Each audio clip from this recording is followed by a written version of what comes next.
नमस्कार, स्वागत है आपका ज्ञान वृक्ष के इस ऑनलाइन क्लास में। दोस्तों, आज हम लोग बिहार दरोगा मेंस यानी कि बिहार एसआई मेंस का सेट नंबर 7 करने जा रहे हैं और इसके पहले 6 सेट हमारा हो चुका है। इसमें भी ठीक वैसे ही 70 प्रश्न जीएस के हैं और 30 प्रश्न हिंदी के हैं। सारे प्रश्नों को बारी बारी से हम लोग सॉल्व करेंगे। तो चलिए शुरू करते हैं। पहला प्रश्न देखेंगे कि घरेलू हिंसा से महिला संरक्षण अधिनियम कब पारित हुआ।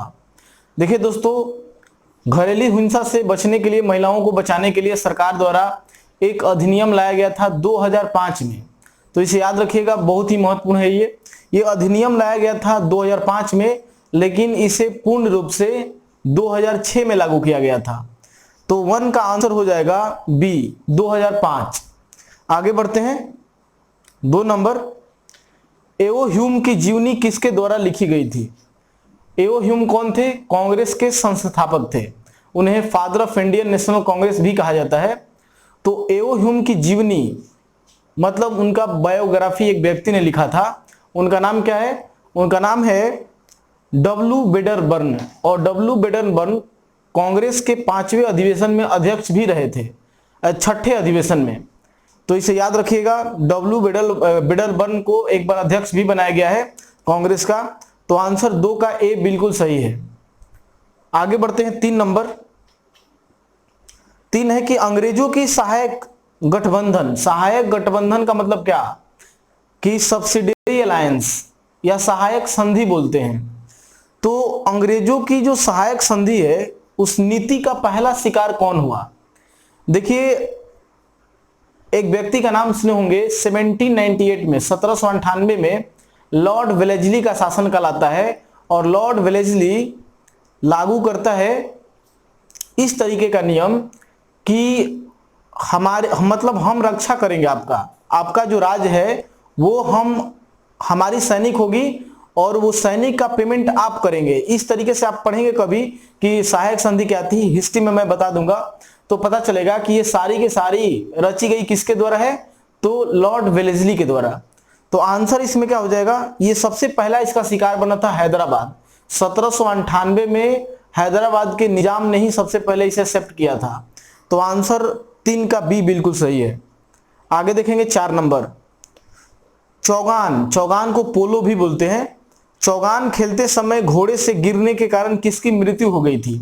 देखिए दोस्तों, चौगान खेलते समय एक शासक गिर के मर गया था 1210 ईस्वी में। उसका नाम था कुतुबुद्दीन ऐबक। वो दिल्ली सल्तनत का संस्थापक और गुलाम वंश का संस्थापक माना जाता है। यह एक ऐसा शासक था कुतुबुद्दीन ऐबक जो कभी सुल्तान की उपाधि धारण नहीं किया था। इसे याद रखिएगा। और ये 4 सालों तक 1206 में गुलाम वंश का स्थापना किया था और 1210 तक शासन किया था। 1210 में घोड़े से चौगान खेलते हुए गिर के मर गया था। तो आंसर यहां पे क्या हो जाएगा? आंसर हो जाएगा कुतुबुद्दीन ऐबक। 4 का आंसर ए बिल्कुल सही है। आगे देखते हैं। पांचवा है अशोक का कौन सा शिलालेख सबसे लंबा है? देखिए दोस्तों, अशोक के कुल 14 शिलालेख हैं। 14 शिलालेख में सबसे लंबा शिलालेख 13वां है। याद रखिएगा कि अशोक का सबसे लंबा शिलालेख कौन सा है? 13वां। और अशोक का सबसे छोटा शिलालेख कौन सा है? तो वो है रूमीदेई का शिलालेख। तो इसे याद रखिएगा, सबसे छोटा रूमीदेई का है और सबसे लंबा शिलालेख कौन सा है? तो वो है आपका 13वां। अच्छा, अशोक की जो लिपि है वो प्राकृत भाषा में लिखी गई है, लेकिन सबसे पहले इसे खोज किया था टी पैंथलर ने। 1750 में ही किया था टी पैंथलर। और इन शिलालेखों को पढ़ने का काम किसने किया था? तो वो किया था जेम्स प्रिंसेप। नाम याद रखिएगा। 1837 में पहली बार पढ़ा गया था। अगला है छठा नंबर है कि नीचे दिए गए समिति में से कौन सी अस्थाई समिति है? 4 समितियों का नाम दिया गया है। बोल रहा है कि इसमें से कौन सी अस्थाई समिति है? तो देखिए दोस्तों, इसमें से अस्थाई समिति लोक लेखा समिति, इसमें राज्यसभा के सदस्य नहीं होते हैं, सभी के सभी लोकसभा सदस्य होते हैं। नियमन समिति, प्राकलन समिति, ये 3 समितियों का नाम दिया गया है। देखिए इसमें से कोई भी ऐसी समिति नहीं है जो अस्थायी है, जिसे हटा भी दिया जाएगा, कभी हटा दिया जाता है, ऐसा कुछ नहीं है। ये समितियां हमेशा बनी रहती है। तो सभी के सभी समितियां कैसी हैं? अस्थायी समिति हैं। तो आंसर 6 का डी बिल्कुल सही है। अगला है 7 नंबर, सिक्किम को राज्य का दर्जा कब दिया गया था? देखिए दोस्तों, सिक्किम को राज्य का दर्जा दिया गया था, आप लोग जानते होंगे, 36वां संविधान संशोधन 1975 के तहत 36वां संविधान संशोधन किया गया था 1975 में, और उसी के तहत सिक्किम को एक राज्य का, पूर्ण राज्य का दर्जा दे दिया गया था। तो आंसर यहां पर हो जाएगा 7 का सी, 1975। आगे बढ़ते हैं, आगे है 8 नंबर, निम्नलिखित में से कौन सा जल डमरू मध्य? जल डमरू मध्य को बोलते हैं बेरिंग स्ट्रेट, बोलते हैं जल संधि या जल डमरू मध्य, अमेरिका को रूस से अलग करता है। देखिए दोस्तों, जब मैप को आप देखेंगे तो आपको पता चलेगा कि एक तरफ अलास्का है और एक तरफ क्या है? एक तरफ आपका रसिया है। पहले अलास्का रसिया का ही हिस्सा था, लेकिन रसिया ने अमेरिका को बेच दिया है, तो वो अमेरिका में चला गया है। अमेरिका और रसिया के बीच में, मतलब अलास्का और रूस के बीच में एक रेखा गुजरती है, आप लोग देखे होंगे, जिसको हम लोग बोलते हैं अंतरराष्ट्रीय तिथि रेखा, इंटरनेशनल डेट लाइन। वहीं पर एक जल संधि है जिसका नाम है बेरिंग जल संधि। तो बेरिंग जल संधि अमेरिका और रूस के बीच में, यानी कि अलास्का और रूस के बीच में स्थित है। तो आंसर यहां पे क्या हो जाएगा? आंसर हो जाएगा यहां पर सी, बेरिंग जल संधि। 8 का आंसर सी बिल्कुल सही है। 9 नंबर देखते हैं। 9 नंबर है कि छोटा नागपुर पठार निम्नलिखित में से किसके लिए प्रसिद्ध है? देखिए, छोटा नागपुर का जो पठार है, ये इसे रांची का पठार भी कहा जाता है। रांची में ज्यादा फैला हुआ है ये, और ये झारखंड के एरिया को कवर करता है। झारखंड से लेकर के पूरा छत्तीसगढ़ तक फैला हुआ है ये। तो ये पूरा मिनरल्स के मामले में, खनिज के मामले में सबसे धनी क्षेत्र माना जाता है, इसलिए इस एरिया को भारत का रूर कहा जाता है। छोटा नागपुर पठार को भारत का रूर कहा जाता है। तो आंसर यहां पे हो जाएगा 9 का ए, खनिज के लिए प्रसिद्ध है ये। अगला है 10 नंबर। 10 नंबर है कि भीतरकनिका मैंग्रोव किस राज्य में स्थित है?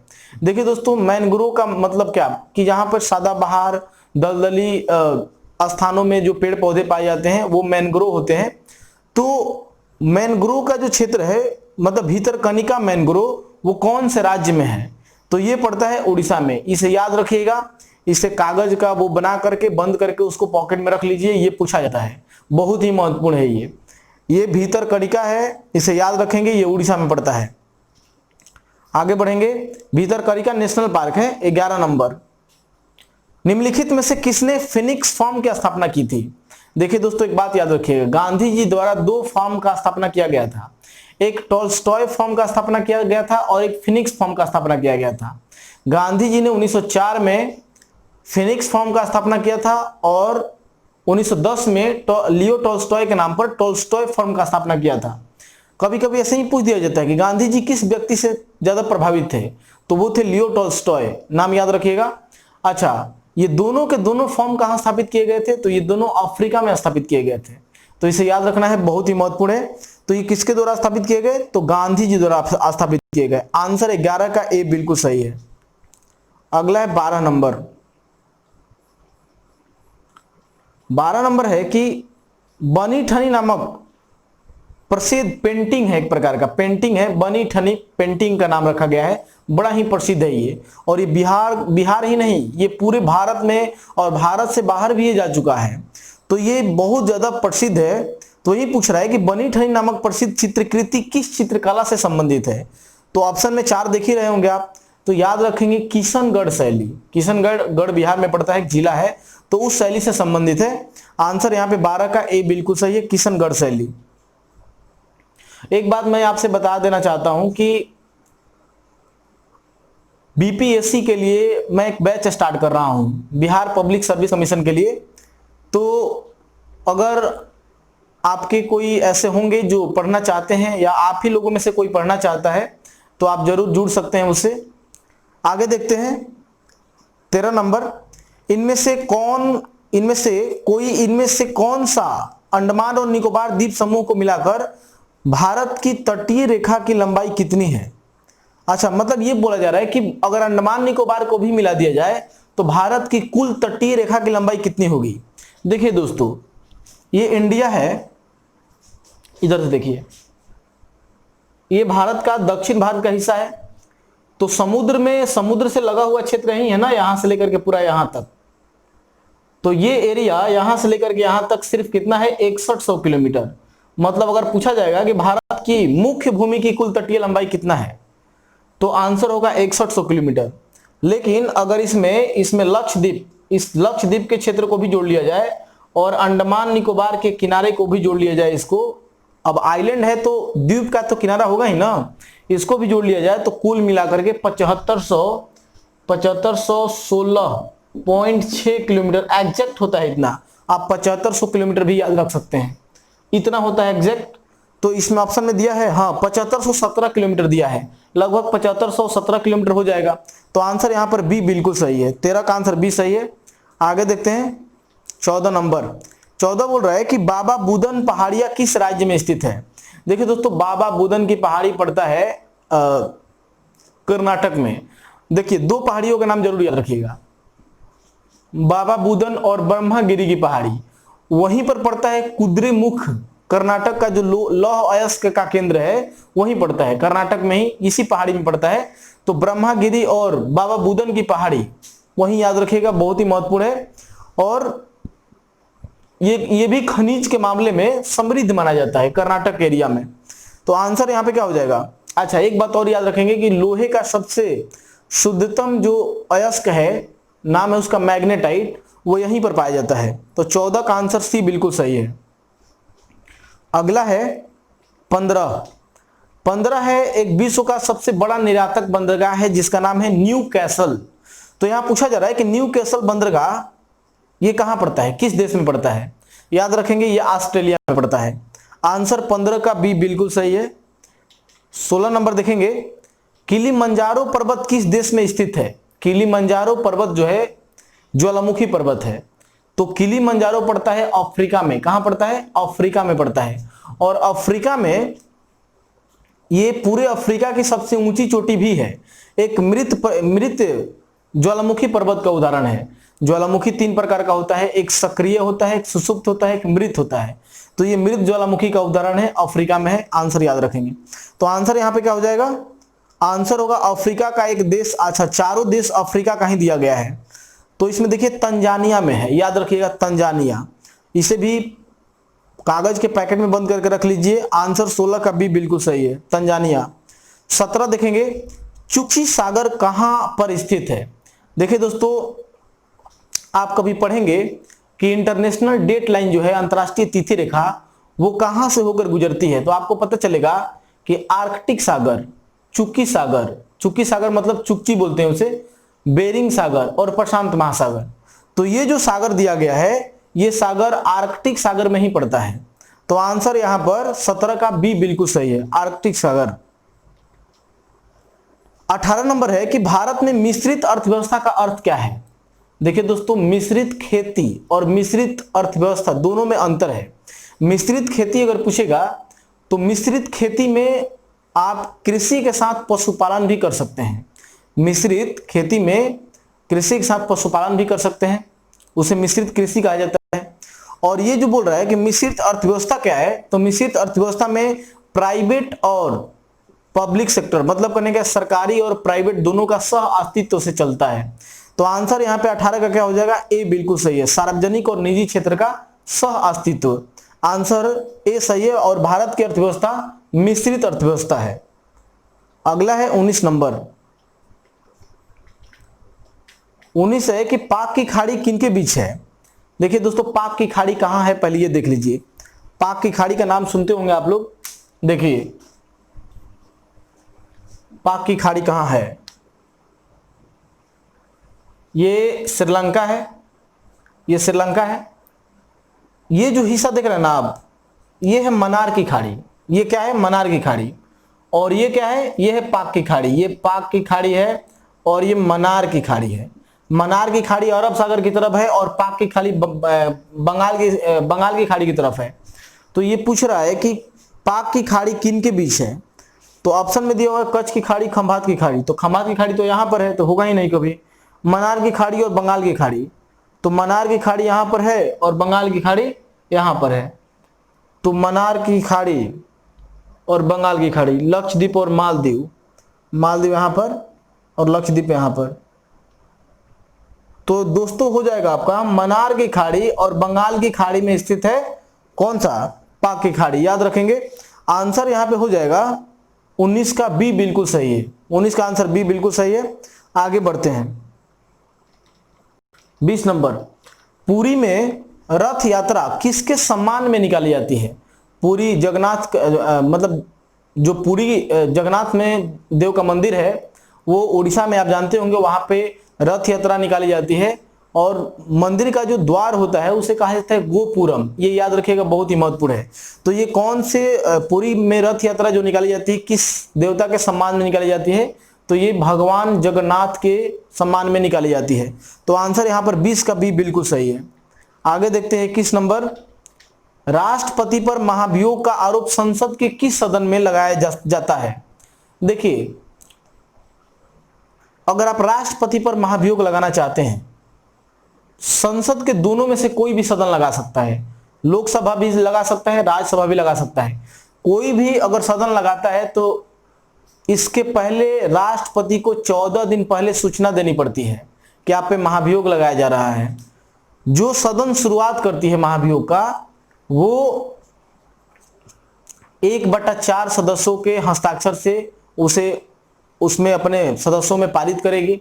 उसके बाद 2/3 से वो पारित होकर अगले सदन में जाएगा। अगला सदन क्या करेगी कि उसको जांच करेगी, अच्छे से जांच करेगी, या मीटिंग मतलब कोई एक कहने का मतलब है कि कुछ सदस्यीय कमेटी बैठा करके उसकी जांच करवाएगी।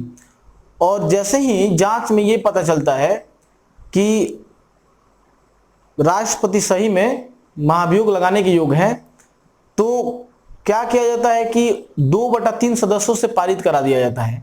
अगर 2/3 सदस्यों से पारित कर दिया गया तो उसी दिन राष्ट्रपति को अपना पद छोड़ना पड़ता है।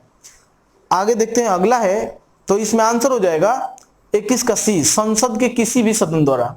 22 नंबर देखते हैं, 22 है कि भारतीय संविधान के किस अनुच्छेद के तहत राष्ट्रपति महाभियोग चलाया जा सकता है। देखिए दोस्तों आर्टिकल 61, आर्टिकल 61 के तहत राष्ट्रपति पर लोकसभा या राज्यसभा दोनों में से कोई भी सदन महाभियोग लगा सकता है। तो आंसर यहां पे हो जाएगा 22 का डी। 23 नंबर देखते हैं, राष्ट्रकूट की स्थापना स्थापना किसने किया था। देखिए दोस्तों राष्ट्रकूट का स्थापना किया था दंती दुर्ग। इसे याद रखिएगा, बहुत ही महत्वपूर्ण है। कभी कभी होता है ऐसा कि वंश का स्थापना पूछ देता है। एक बात और याद रखिएगा कि चोल वंश का संस्थापक किसे माना जाता है। कागज में इसे बंद करके रख लीजिए, ये चोल वंश का संस्थापक विजयालय को कहा जाता है। तो ये भी बार बार एग्जाम में पूछा गया है। अगला है 24 नंबर, 24 है कि वह देश की वायुसेना द्वारा जवाबी कार्रवाई को ऑपरेशन स्विफ्ट रिटॉर्ट नाम दिया गया। देखिए बोल रहा है कि कौन से देश की जो वायुसेना है जब जवाबी कार्रवाई कर रही थी तो उसको ऑपरेशन स्विफ्ट रिटॉर्ट नाम दिया गया। देखिए आप लोगों को पता होगा कि इंडिया ने बालाकोट में एयर स्ट्राइक किया था। जब एयर स्ट्राइक कर दिया था तो इसके जवाब में पाकिस्तानी जो वहां की एयरफोर्स थी वो अपना जवाबी कार्रवाई के लिए तैयार हो रही थी। तो कुछ दूर तक आई थी, आपको पता होगा कि कुछ हुआ था हमारी सेनाओं और उनके सेनाओं के बीच में, जिसमें अभिनंदन, तो ये कहने का मतलब कि उन्हीं सेना के द्वारा चलाया गया था, पाकिस्तान के द्वारा, उसी का नाम दिया गया था ऑपरेशन स्विफ्ट रिटॉर्ट। आंसर यहां पर 24 का ए बिल्कुल सही है।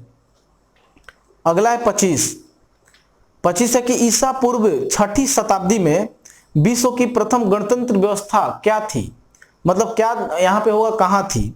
देखिए दोस्तों ईसा पूर्व में पहली बार, अभी हमारा जो डेमोक्रेटिक है ये पहले नहीं थी, लेकिन पहली बार कहां देखी गई थी ये बात को पूछ रहा है ये। तो ईसा पूर्व में सबसे पहले वैशाली में देखी गई थी। बहुत ही महत्वपूर्ण है, इसे याद रखिएगा। आंसर हो जाएगा 25 का ए बिल्कुल सही है, वैशाली। 26 नंबर है, 26 है कि 16 महाजनपदों की सूची कहां मिलता है। ये तो बहुत बार एग्जाम में पूछा गया है। 16 महाजनपदों के बारे में कहां पर दिखाया गया है, कहां पे मिलता है इनकी जानकारी। तो इनकी जानकारी मिलता है अंगुत्तर निकाय में। 16 महाजनपद कौन कौन थे, उनके राजधानियां कहां कहां थी, उनके राजा कौन थे, बात समझ रहे हो ना। तो इसकी जानकारी सब मिलती है अंगुत्तर निकाय से। आंसर 26 का बी बिल्कुल सही है। आगे है 27 नंबर। 27 है कि अशोक के शिलालेख में प्रयुक्त भाषा कौन सी थी। मैंने पहले ही बता दिया दोस्तों कि जो अशोक के शिलालेख में भाषा का यूज किया गया है वो भाषा है प्राकृत। तो इसे याद रखिएगा, बहुत ही महत्वपूर्ण है प्राकृत भाषा। आगे बढ़ते हैं 28 नंबर। भूमि सुधार के विषयों के अंतर्गत आता है। देखिए, जो लैंड रिफॉर्म सिस्टम है वो केंद्र और राज्य दोनों के अंतर्गत आता है।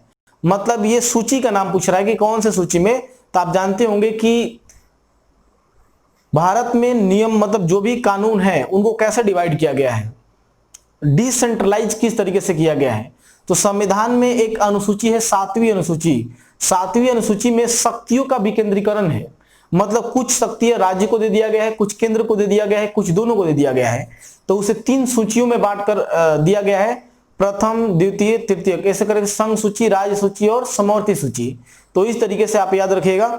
तो ये जो भूमि सुधार अधिनियम है ये समवर्ती सूची में रखा गया है। आंसर 28 का भी बिल्कुल सही है। अगला 29 है कि प्रथम भारतीय उपग्रह आर्यभट्ट कब छोड़ा गया था। आपको पता होगा कि भारत का पहला उपग्रह छोड़ा गया था आर्यभट्ट।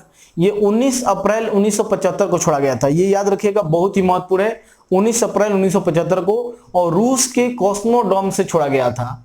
तो आंसर यहां पर 29 का बी बिल्कुल सही है। अगला है 30 नंबर। कोरबा कोयला क्षेत्र कहां अवस्थित है। देखिए दोस्तों, एक बड़ा ही महत्वपूर्ण और औद्योगिक नगर है छत्तीसगढ़ का, जिसका नाम है कोरबा। कोरबा कोयले से भरा हुआ क्षेत्र है। कोयला बहुत ज्यादा मात्रा में वहां पे पाया जाता है। तो एक इंडस्ट्रियल एरिया भी है वो। तो आंसर यहाँ पे क्या हो जाएगा, आंसर हो जाएगा छत्तीसगढ़। 30 का आंसर बी बिल्कुल सही है, छत्तीसगढ़ में कोरबा है। अगला है 31 है, कौन सी नदी भ्रंश द्रोणी से होकर बहती है। भ्रंश द्रोणी किसको कहते हैं, देखिए भ्रंश को इंग्लिश में बोलते हैं रिफ्ट, रिफ्ट वैली बोलते हैं। भ्रंश घाटी, दरार घाटी, जो भी कहिए। अब देखिए, जैसे मान लो ये पर्वत है, यहाँ की भूमि नीचे चली गई, धंस के नीचे चली गई और फिर यहाँ उठी हुई है इस तरीके से। तो यहाँ से अब नदी बहना शुरू कर दी, यहाँ से नदी बह रही है। तो इसी को क्या बोलते हैं, इसी को बोलते हैं भ्रंश। भ्रंश का कहने का मतलब कि दो पर्वतों के बीच का हिस्सा नीचे धंस जाना और यहाँ से नदियों का बहना, ये क्या कहलाता है, भ्रंश। तो याद रखेंगे, नर्मदा और ताप्ती 2 ऐसी नदियां हैं जो भ्रंश घाटी से होकर बहती है। तो आंसर यहां पर हो जाएगा 31 का ए, नर्मदा। आगे बढ़ते हैं। अगला है 32। एस्किमो, एस्किमो एक जनजाति है। एस्किमो जो जनजाति है वो कहां रहती है, किस क्षेत्र में निवास करती है। देखिए दोस्तों, एस्किमो जो होती है ये ठंडे बर्फीले क्षेत्रों में, आप देखेंगे कभी दुनिया के नक्शे में आप देखेंगे तो ये पाई जाती है ग्रीनलैंड और कनाडा के क्षेत्र में। ग्रीनलैंड के एरिया में, ग्रीनलैंड दुनिया का सबसे बड़ा द्वीप है, वहां पर बर्फ जमा रहता है। उत्तरी गोलार्ध में, मतलब सबसे नजदीक में, उत्तरी ध्रुव के नजदीक में पाया जाता है। तो वहां पर आपको देखने को मिलेगा। फिर उसके बगल में कनाडा पड़ता है, वहां पर देखने को मिलेंगे। तो यहाँ पे आंसर हो जाएगा ए, 32 का ए, कनाडा। तो आंसर 32 का ए बिल्कुल सही है। एस्किमो निवासी कनाडा में है। 33 है कि पानीपत का जो दूसरा लड़ाई है वो किनके किनके बीच हुआ था। देखिए दोस्तों, पानीपत का प्रथम लड़ाई तो आप जानते होंगे कि बाबर और इब्राहिम लोदी के बीच हुआ साहब 1526 में। लेकिन पानीपत की जो दूसरी लड़ाई है वो अकबर और हेमू के बीच में हुआ था और ये हुआ था 1556 में। कब हुआ था, 1556 में। तो इसे याद रखिएगा, बहुत ही महत्वपूर्ण है। हालांकि उसमें अकबर जीत गया था, अकबर बैरम खां के संरक्षण में था, तो बैरम खां उसमें जीत गया था। तो इसे याद रखेंगे। और पानीपत की तीसरी लड़ाई अहमद शाह अब्दाली और मराठों के बीच में हुआ था, यानी कि अफगानी और मराठों के बीच में। आंसर यहां पर हो जाएगा अकबर और हेमू। 33 का आंसर बी बिल्कुल सही है। अगला है 34 नंबर। चिस्पानी गार्ज कहां स्थित है। चिस्पानी गार्ज समझते ना, गार्ज नदियों द्वारा काटा गया होता है पहाड़। अगर नदी जैसे सिंधु नदी हिमालय को काटती है तो सिंधु गार्ज बनाती है। ब्रह्मपुत्र नदी जहां हिमालय को काटती है तो वहां पर दिहांग गार्ज बनाती है। तो वैसे ही चिस्पानी गार्ज है, एक पड़ता है नेपाल में। नेपाल में एक गांव है, वहीं पर चिस्पानी गार्ज बना हुआ है। तो चिस्पानी गार्ज याद रखिएगा, ये बड़ा फेमस है, गांव के नाम पे ही रख दिया गया है। तो ये बनता है नेपाल में। तो आंसर 34 का बी बिल्कुल सही है, नेपाल। अगला है 35। 35 नंबर है कि जापान का सबसे व्यस्त समुद्री पतन कौन सा है। देखिए दोस्तों, जापान का सबसे व्यस्त समुद्री पतन है, इसका नाम है योकोहामा। क्या नाम है? योकोहामा। ये सबसे व्यस्त बंदरगाह है जापान का। जापान में होकाइडो, होन्शु, शिकोकू, क्यूशु 4 महत्वपूर्ण द्वीप हैं जापान में। तो वहां पर ये सबसे व्यस्त क्या है? पतन है, बंदरगाह है। आंसर 35 का ये बिल्कुल सही है। अगला है 36। 36 है कि कौन सी संस्था देश के वर्तमान नियमों में परिवर्तन कर सकती है। मतलब इन 4 ऑप्शनों में बताना है कि कौन सी संस्था है हमारे देश में जो इन नियमों में परिवर्तन कर सकती है, वर्तमान के नियमों में। जैसे कानून चेंज करना है तो भाई संशोधन करना पड़ता है संविधान में, या नए कानून को जोड़ना है तो संशोधन करना पड़ता है, नए अनुच्छेद लगाने पड़ते हैं। जैसे आप देखेंगे 21 के ए, 343 का क, 343 का ख, इस तरीके से बहुत सारे आर्टिकल जुड़े गए हैं। आपको देखने को मिलेगा, जानते हैं क्या, कि कभी कभी मिलेगा कि आर्टिकल अनुच्छेद कितने हैं, तो आपको पता ही नहीं चलेगा अनुच्छेद कितने हैं। 395, याद रखिएगा हमेशा, ये 395 ही है, अनुच्छेद 395 ही है। और इसी अनुच्छेद के बीच बीच में कुछ ना कुछ जोड़ा गया है। जैसे 21 का 1, 21 का क, जिसमें 6 से 14 वर्ष के बच्चों को निःशुल्क शिक्षा का प्रावधान बाद में जोड़ा गया। तो अब बताइए कि आर्टिकल 21 था और 21 में क जोड़ दिए तो अब वो 396 हो जाएगा, 396। तो मतलब कहने का है कि बेसिक जो है वो 395 ही है, लेकिन बीच बीच में जोड़ा गया है तो वो 460 से भी ज्यादा हो गया है, लेकिन आप 395 ही याद रखिए। तो वही है कि संविधान में संशोधन करना पड़ता है। संविधान में संशोधन करेगा कौन? तो लोकसभा या राज्यसभा, दोनों में से कोई एक रखेगा। अब रखेगा तो सबसे दोनों से पारित हो जाएगा तो जाएगा राष्ट्रपति के पास। जब राष्ट्रपति उस पर सिग्नेचर कर देता है तो कानून बन जाता है। तो लोकसभा, राज्यसभा और राष्ट्रपति तीनों मिलते हैं तो क्या कहलाता है? संसद। तो संसद हो जाएगा आंसर। तो आंसर यहाँ पे क्या हो जाएगा? आंसर राष्ट्रपति, सर्वोच्च न्यायालय, प्रधानमंत्री कोई नहीं। आंसर होगा कोई नहीं। इसमें संसद ही कानून को बना सकती है, परिवर्तन कर सकती है। आंसर 36 का डी बिल्कुल सही है। अगला है 37। भारत में महिलाओं के लिए आरक्षण उपलब्ध है। मतलब कहने क्या है कि संवैधानिक रूप से भारत में महिलाओं को आरक्षण किसमें दिया गया है? लोकसभा में, राज्यसभा में या पंचायती राज में? आंसर होगा यहाँ पर 37 का सी बिल्कुल सही है, पंचायती राज में। दोस्तों पंचायती राज या नगर पालिका में आप देखते होंगे, आप देखिए 73वां संविधान संशोधन करके 73वां और 74वां, ये 73वां या 74वां संविधान संशोधन जब किया गया तो इसमें पंचायती राज है, जिसमें ग्राम पंचायत, पंचायत समिति और जिला परिषद, इसमें 1/3 महिलाओं को क्या किया गया? मतलब इसमें छूट दिया गया, महिलाओं को रिजर्व कर दिया गया, सीट रिजर्व कर दिया गया इसमें। और इसमें भी नगर पालिका से संबंधित है, ये नगर पालिका से, तो इसमें भी महिलाओं का रिजर्वेशन है। तो ये क्या है कि ये जुड़ा गया बाद में। तो आंसर यहां पर क्या हो जाएगा? आंसर हो जाएगा 37 का सी, पंचायती राज। अगला है 38। 38 है कि हाल ही में नौसेना अभ्यास अस इंडेक्स, अस इंडेक्स देखिए ऐसे लिखा हुआ है, अस इंडेक्स। अस इंडेक्स मतलब क्या कि AU से ऑस्ट्रेलिया और IND से इंडिया।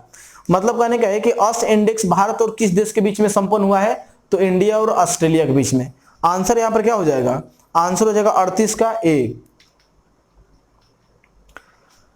देखिए इतना मेहनत कर रहा हूं मैं, और भी अगर आपके जान पहचान में जो भी जिन भी लोगों का रिजल्ट अगर आया है बिहार SI में मेंस के लिए, तो मेंस का तैयारी मैं करा ही रहा हूं। आप उनसे बोलिए हमारे प्लेटफॉर्म पर जुड़ने के लिए ज्ञान वृक्ष एप्लीकेशन को डाउनलोड करें और इस पे जुड़े और अपना पढ़ाई शुरू करें।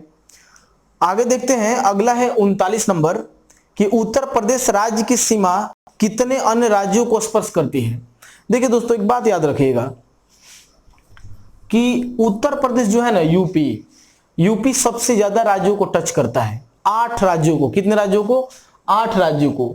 लेकिन अब डिपेंड करता है ना कि दिल्ली को भी टच करता है, यूपी दिल्ली को भी टच करता है। तो दिल्ली को अगर आप स्टेट मान के चलते हैं कि दिल्ली, क्योंकि वहां में मुख्यमंत्री होता है, तो कभी कभी दिल्ली को राज्य में भी गिना जाता है भाई, राज्य में ही मुख्यमंत्री बने। मतलब कहने का है कि वहां अगर राज्य में दिल्ली को गिनते हैं तो कुल 9 राज्यों को टच करता है। लेकिन अगर दिल्ली को नहीं गिनते हैं, आप केंद्र शासित प्रदेश गिनते हैं, तो ये 8 राज्यों को टच करता है। तो मेरे हिसाब से यहां पर 8 ही होना चाहिए। 39 का आंसर सी बिल्कुल सही है, 8। अगला है, अब आप सोच रहे होंगे कि हमें कैसे पता चलेगा कि कब जोड़ना है दिल्ली को, कब हटाना है। तो 8 ही याद रखिए भाई, टेंशन नहीं लेने का। आगे देखते हैं 40 नंबर। किस संविधान संशोधन में पंचायती राज संस्थाओं को संवैधानिक स्थिति प्रदान की गई? अभी मैंने क्या बताया आप लोगों को कि कौन से संविधान संशोधन के तहत पंचायती राज में संवैधानिक स्थिति प्रदान किया गया था? तो पंचायती राज का बात आ जाएगा तो 73वां संविधान संशोधन। अगर नगर पालिका का बात किया जाए तो 74वां। तो आंसर यहाँ पे क्या हो जाएगा? आंसर हो जाएगा 40 का डी। अगला है 41 नंबर। 41 है कि विद्युत उत्पादन में सर्वाधिक हिस्सा किसका है? देखिए दोस्तों, भारत में जो विद्युत उत्पादन होता है, अगर 100% उत्पादन हो रहा है तो मैं बता दे रहा हूं कि भारत में, अगर थियरी में मैं पढ़ाया हूं कि भारत में ताप विद्युत जो है इसको बोलते हैं थर्मल एनर्जी, ये होता है 67% इसका उत्पादन होता है। उसके बाद जल विद्युत जो है, जल विद्युत को बोलते हैं हाइड्रो इलेक्ट्रिक एनर्जी, इसका उत्पादन होता है मात्र 14%। और उसके बाद जो आपका परमाणु ऊर्जा है, परमाणु ऊर्जा या आणविक ऊर्जा बोल सकते हैं, ये 2% है ओनली। और उसके बाद जो आपका नवीकरणीय ऊर्जा है, नवीकरणीय ऊर्जा इसको बोलते हैं रिन्यूएबल एनर्जी, ये 17% है। देखिए रिन्यूएबल एनर्जी, नवीकरणीय ऊर्जा किसको बोलते हैं? जैसे सोलर ऊर्जा, जिसको नए नए रूपों में परिवर्तित कर सकते हैं आप, आपका तरंग ऊर्जा, ज्वारीय ऊर्जा, भूतापीय ऊर्जा, ये सब आ जाता है नवीकरणीय में। तो ये कुल मिलाकर 17 है। तो देख लीजिए सबसे ज्यादा तापीय ऊर्जा है, याद रखिएगा। आगे बढ़ते हैं, आंसर हो जाएगा 41 का बी। अगला है 42 नंबर। भारत के मुख्य निर्वाचन आयुक्त की नियुक्ति कौन करता है? भारत में जो चीफ इलेक्शन कमीशन होते हैं उनकी नियुक्ति कौन करता है? तो ये राष्ट्रपति के द्वारा किया जाता है। पहले 1 सदस्यीय थी, बाद में 3 सदस्यीय हो गई। तो आंसर इसका याद रखेंगे। वर्तमान में जो मुख्य निर्वाचन आयुक्त हमारा है, मुख्य मतलब निर्वाचन आयोग, वो 3 सदस्यीय है। तो एक मुख्य निर्वाचन आयुक्त होते हैं, 2 अन्य निर्वाचन आयुक्त होते हैं। आंसर इसमें हो जाएगा राष्ट्रपति, 42 का ए। अगला है 43 नंबर। 43 है कि ग्रैमी पुरस्कार 2019 बेस्ट रैप के लिए एल्बम का रैप पुरस्कार जीतने वाली पहली महिला सोलो कलाकार कौन सी है?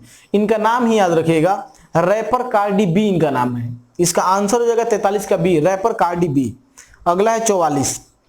44 है कि भारत में राष्ट्रीय आय का आकलन करने वाली संस्था का नाम क्या है? देखिए दोस्तों, भारत में राष्ट्रीय आय का जो आकलन करती है, नेशनल इनकम का, तो ये है सीएसओ। सीएसओ का नाम जानते होंगे, सीएसओ इसका नाम जानते होंगे, सेंट्रल स्टैटिस्टिकल ऑर्गेनाइजेशन। यह है केंद्रीय सांख्यिकी संगठन। इसका स्थापना किया गया था 1951 में। तो इसे याद रखेंगे, बहुत ही महत्वपूर्ण है, 1951 याद रखिएगा। हाँ, तो आंसर इसका क्या हो जाएगा भाई? आंसर हो जाएगा 44 का डी। अगला है 45। 45 है भारत के किस राज्य में वन क्षेत्र सर्वाधिक है? भारत में सबसे ज्यादा एरिया के हिसाब से फॉरेस्ट कहाँ है, किस राज्य में है जंगल? तो सबसे ज्यादा है मध्य प्रदेश में, याद रखिएगा, सबसे ज्यादा मध्य प्रदेश में। लेकिन प्रतिशत के हिसाब से बोलेगा कि वन प्रतिशतता में सबसे ज्यादा वन किस राज्य में है? तो आंसर हो जाएगा वहां पर, क्या बताएंगे? मिजोरम, याद रखिएगा, बहुत ही महत्वपूर्ण है मिजोरम। आगे बढ़ते हैं, अगला है 46। 46 है कि 2011 की जनगणना की रिपोर्ट के अनुसार प्रति व्यक्ति वर्ग किलोमीटर भारत का जनसंख्या घनत्व कितना है? देखिए सबसे ज्यादा जनसंख्या घनत्व अगर देखेंगे तो बिहार का है 1106 व्यक्ति पर किलोमीटर स्क्वायर। इतने में पर किलोमीटर में 1106 व्यक्ति रहते हैं। सबसे कम देखेंगे तो अरुणाचल प्रदेश का है, मात्र 17 व्यक्ति पर किलोमीटर। लेकिन पूरे भारत का एवरेज अगर देखेंगे पूरे भारत का, तो ये है 382 व्यक्ति पर किलोमीटर। तो इसे याद रखना है, बहुत ही महत्वपूर्ण है। आंसर 46 का सी बिल्कुल सही है। अगला है 47। किसान क्रेडिट कार्ड की शुरुआत की गई थी। देखिए दोस्तों, किसान क्रेडिट कार्ड की शुरुआत की गई है 1998-99 में। ये याद रखिएगा, केसीसी किसान क्रेडिट कार्ड की स्थापना कब की गई थी? 1998-99 में। आंसर 47 का ए बिल्कुल सही है। अगला है 48 नंबर। विक्रम संवत की शुरुआत कब हुई थी? विक्रम संवत राजा विक्रमादित्य द्वारा शुरू किया गया था, और यह शुरू किया गया था 58 बीसी में। कब शुरू किया गया था दोस्तों?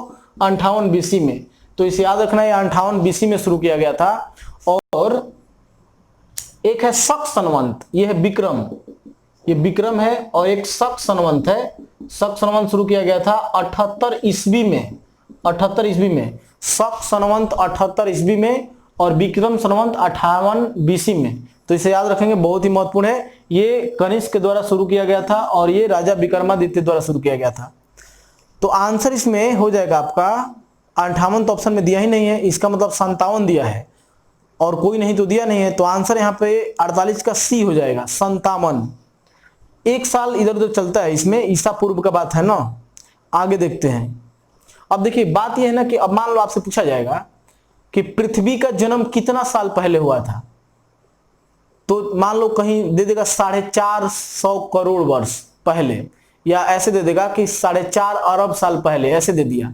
एक जगह दे दिया 4.5 अरब पहले, और एक जगह दे दिया 4.1 अरब साल पहले, जैसे 4.5, और एक जगह दे दिया 4.1।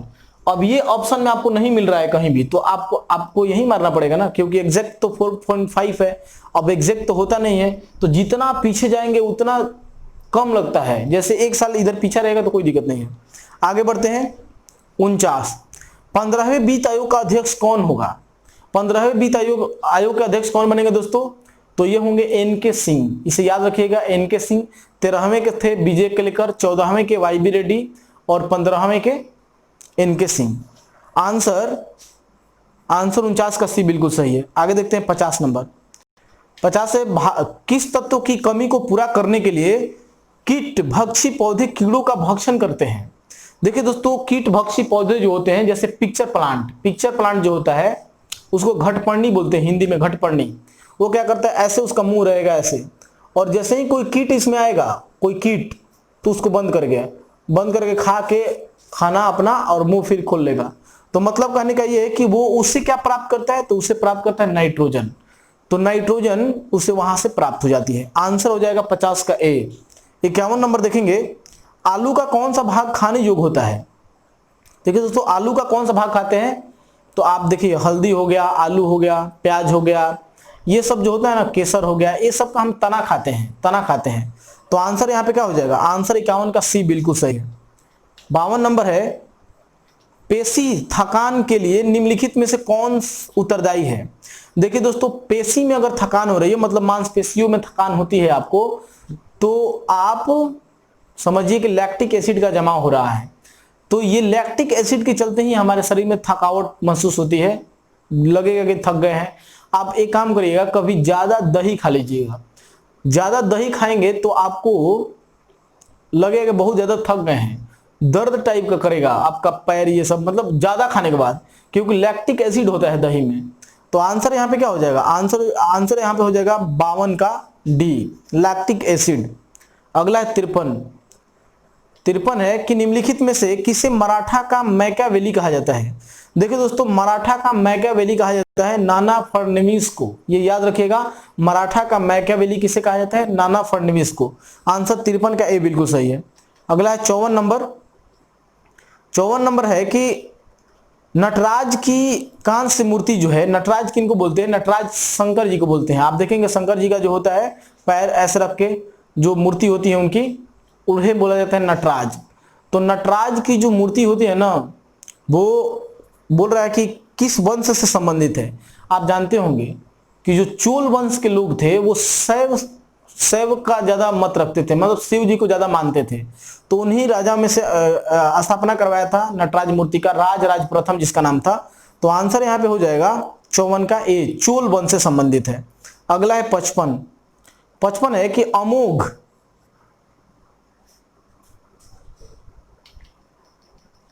बोल रहा है कि अमोघ वर्ष किस वंश से संबंधित है?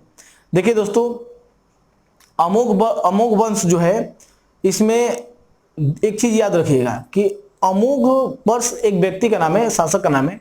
ये संस्थापक माना जाता है राष्ट्रकूट का, लेकिन राष्ट्रकूट का वास्तविक संस्थापक किसे? दंती दुर्ग को माना जाता है, लेकिन इसका नाम बहुत कम मतलब आता है उसमें। तो ये याद रखिएगा, ये राष्ट्रकूट से संबंधित है। 55 का आंसर D सही है। अगला 56 है कि अभिधम जो है बौद्ध धर्म से संबंधित है। अभिधम में कथावतु के बारे में किसने लिखा है? देखिए अभिधम में कथावतु के बारे में लिखे हैं मंगोली पुत्र तीसी।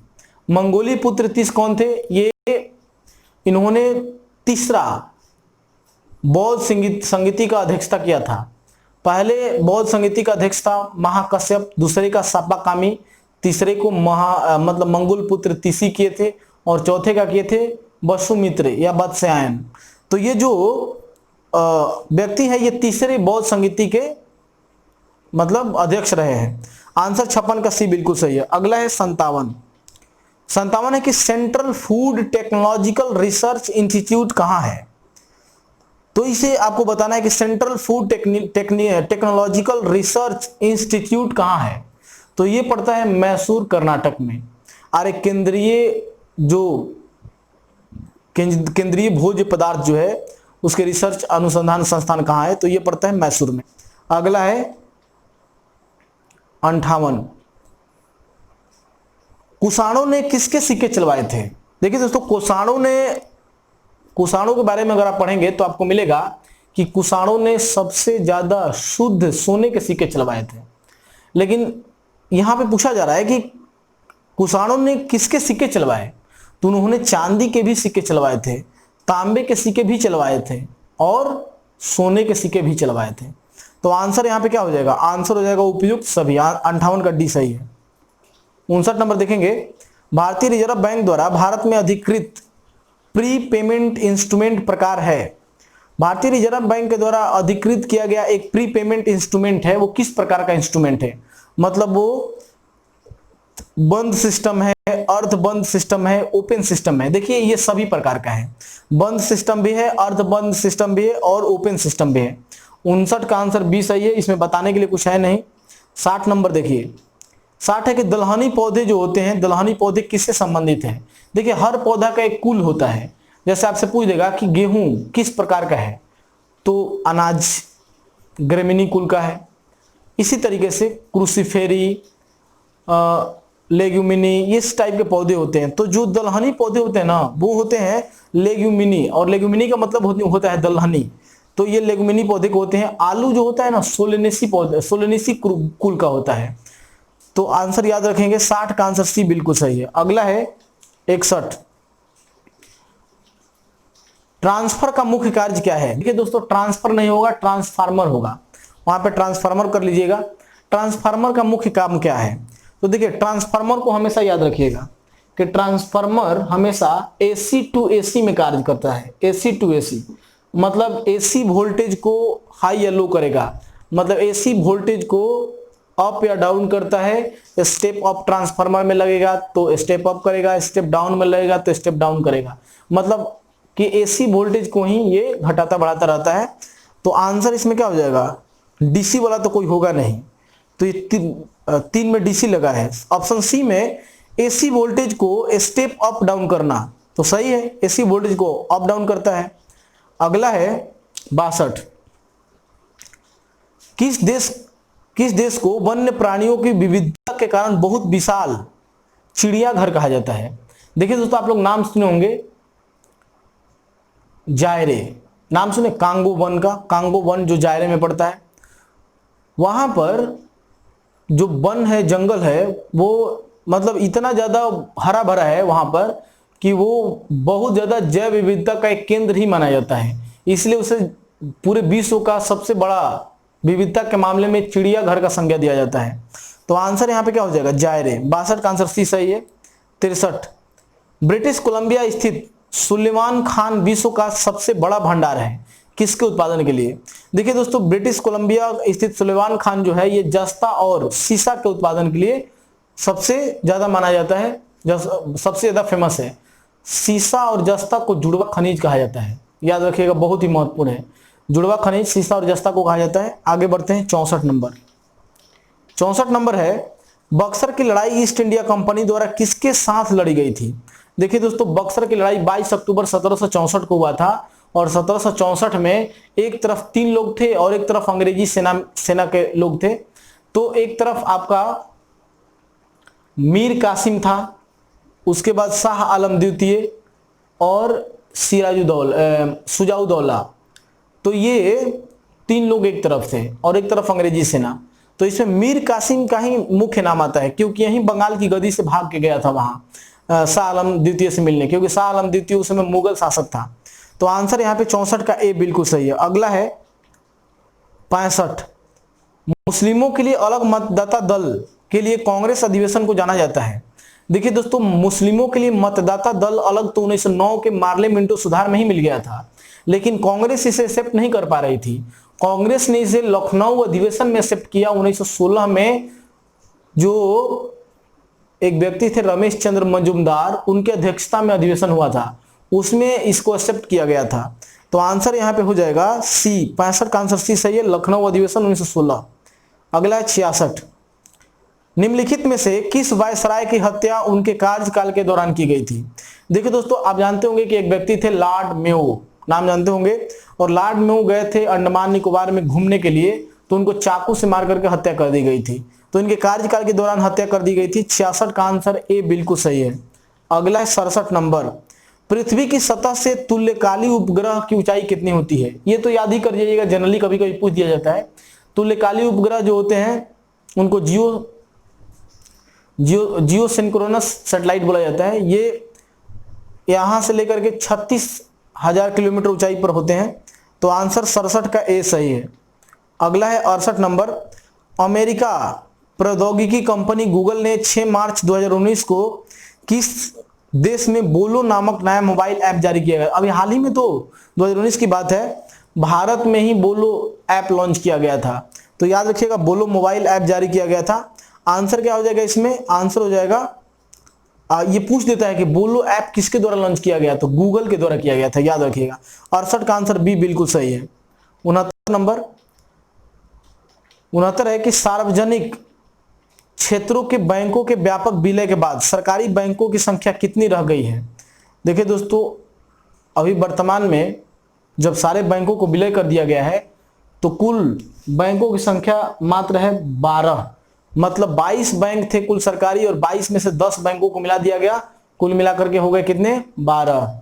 आगे 70 नंबर, 70 है, निम्नलिखित के कारण उत्पन्न हुए लोगों, हाँ, निम्नलिखित किसके कारण उत्पन्न हुए लोगों के अहित में किसी भी मामले में जनहित याचिका का प्रयोग किया जाता है।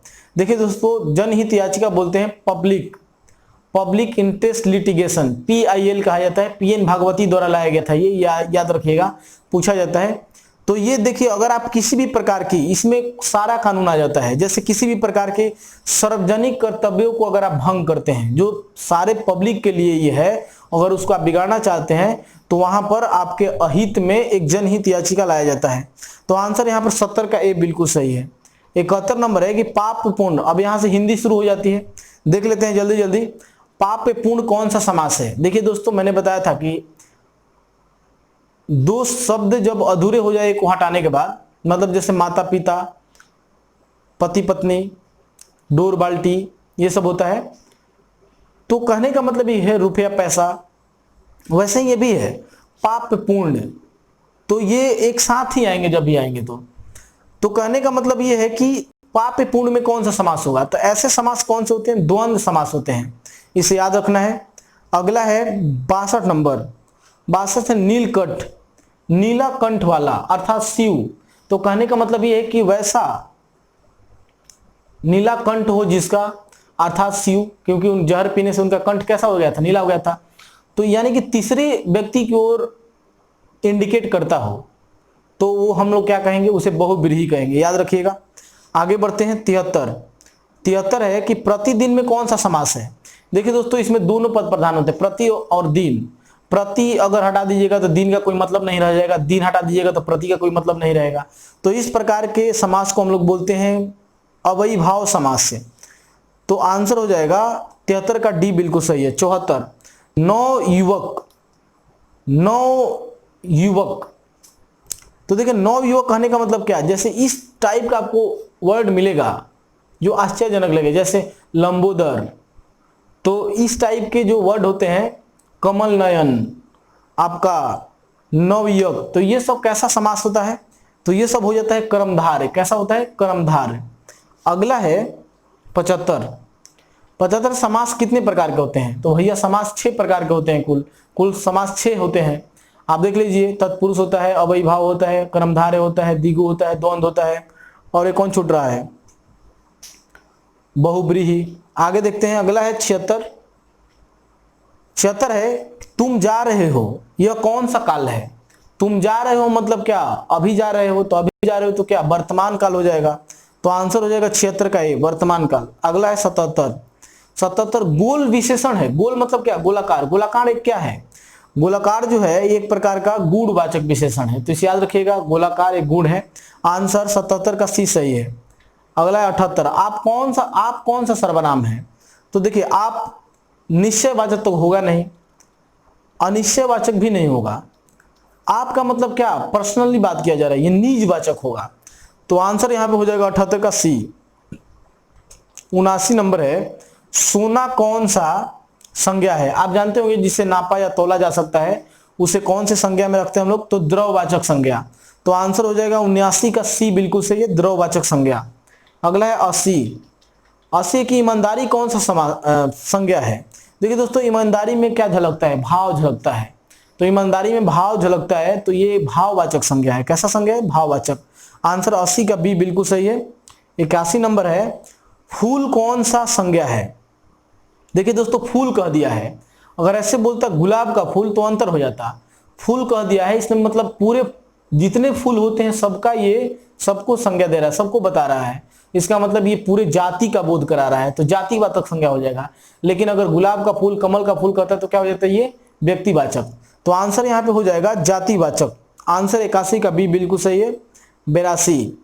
पृथ्वी कौन सा समास है? देखिए दोस्तों, पृथ्वी जो है, ये पृथ्वी कैसी है? तो आपकी हो जाएगी तत्सम। पृथ्वी को पृथ्वी तो बोलते हैं, तो ये संस्कृत वर्ड भी है पृथ्वी, तत्सम हो जाएगा। आंसर 82 का ये सही है। 83 नंबर है, आग कौन सा समास है? कौन सा शब्द है? समास में बोल दे रहा हूं, शब्द। आग कौन सा शब्द है? तो देखिए, आग जो है, ये आग को बोलते हैं अग्नि, संस्कृत वर्ड है, वहां से लिया गया है। तो अग्नि अगर लिखा होता तो ये तत्सम हो जाता, लेकिन यहाँ पे आग लिखा है, इसका मतलब उसका रूप चेंज करके लाया गया है, तो ये तद्भव वर्ड हो जाएगा। कैसा हो जाएगा? तद्भव। 84 देखेंगे। 84 जो है, छ, त्र और ज्ञ, ये तीनों कौन सा व्यंजन है? देखिए दोस्तों, इसे कागज में बंद करके कहीं आप पॉकेट में रख लीजिए, ये पूछा ही जाएगा हिंदी में। छ, त्र, ज्ञ तीनों में से कोई एक दे देगा, कहेगा कि इनमें से संयुक्त व्यंजन कौन सा है। तो ये याद रखिएगा कि ये छत्र और ज्ञ संयुक्त व्यंजन माने जाते हैं। आंसर 84 का है। 85 नंबर है, वर्णों के समूह को क्या कहते हैं? वर्णों के समूह को बोलते हैं वर्णमाला। 85 का आंसर सी सही है। अगला है 86। च वर्ग का उच्चारण स्थान है। देखिए तो जितना भी च वर्ग है, च, छ, ज, झ, य, ये आपका जो जीभ है वो किस में टच कर रहा है? ये तालु में टच कर रहा है। तो मतलब कहने का ये कि तालु से संबंधित है, इसका उच्चारण स्थान तालु है। च वर्ग का जितना भी है वो सब तालु है। उसके बाद प वर्ग का है, प, फ, ये आपका दोनों लिप जो है वो आपस में टच कर रहा है। तो प वर्ग जो है प, फ, ब, भ, ये सब जो होता है वो कैसा होता है? वो ओष्ठ होता है। तो याद रखेंगे, आंसर हो जाएगा 87 का बी, ओष्ठ। 88 नंबर है, त, थ, द, ध। आप देखिए, आपका जो लीफ है वो पूरा तीथ में टच कर रहा है, दांत में, तो ये दंत वर्ग का हो जाएगा। किस में हो जाएगा? दंत में हो जाएगा। तो आंसर हो जाएगा, इसमें नहीं दिया गया है ऑप्शन में, लेकिन आंसर होगा दंत। 88 का आंसर हो जाएगा दंत।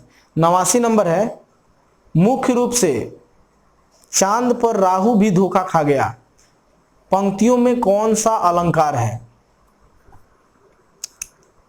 तो देखिए एक बार अलंकार आप लोग देख लीजिएगा, क्योंकि ये जो अलंकार है इसमें तुलना की बात आती है। तो एक ही अलंकार दो तरीके का हो जाता है, रूपक और उपमा।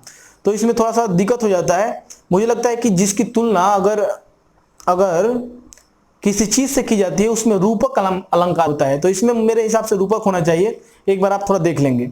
90 नंबर है, राजभाषा आयोग के अध्यक्ष कौन थे? देखिए दोस्तों, राजभाषा क्या भाषाई आधार पर जब राज्यों का गठन हो रहा था, ये हिंदी का ही प्रश्न है, तो उस समय बीजी खरे की अध्यक्षता में 1955 में, कब, इस भी याद रखिएगा,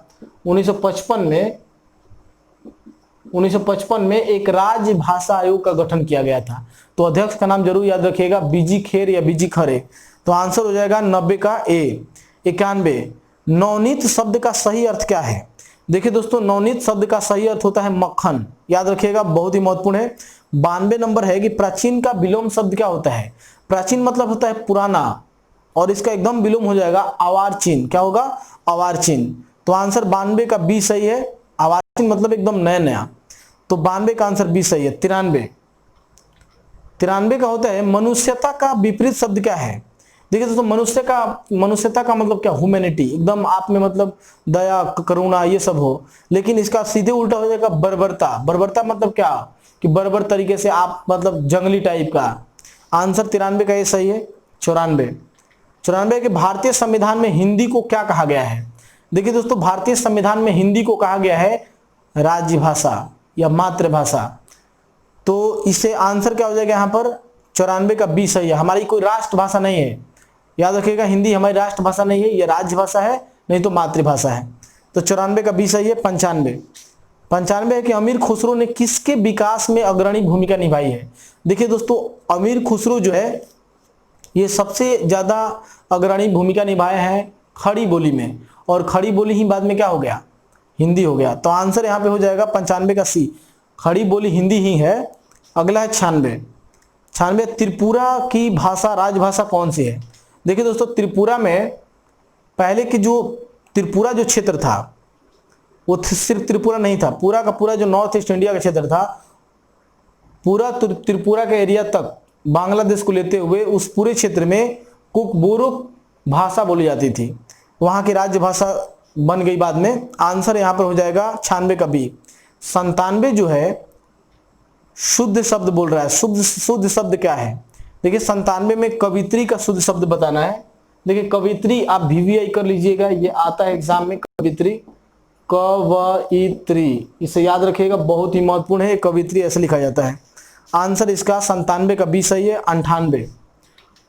98 है कि देवनागरी लिपि को राष्ट्रपति नहीं होगा, वहां पर राष्ट्रलिपि होगा। क्या होगा? अब टाइपिंग मिस्टेक कभी कभी हो जाती है, इसमें उतना ये नहीं करना है, हम बच्चे थोड़े हैं 2-3 क्लास में कि हमको समझ नहीं आएगी। देवनागरी लिपि को राष्ट्रपति नहीं, राष्ट्रलिपि के रूप में कब स्वीकार किया गया? तो देखिए दोस्तों, आप लोगों को पता होगा कि हमारी जो हिंदी है इसको कब स्वीकार किया गया था?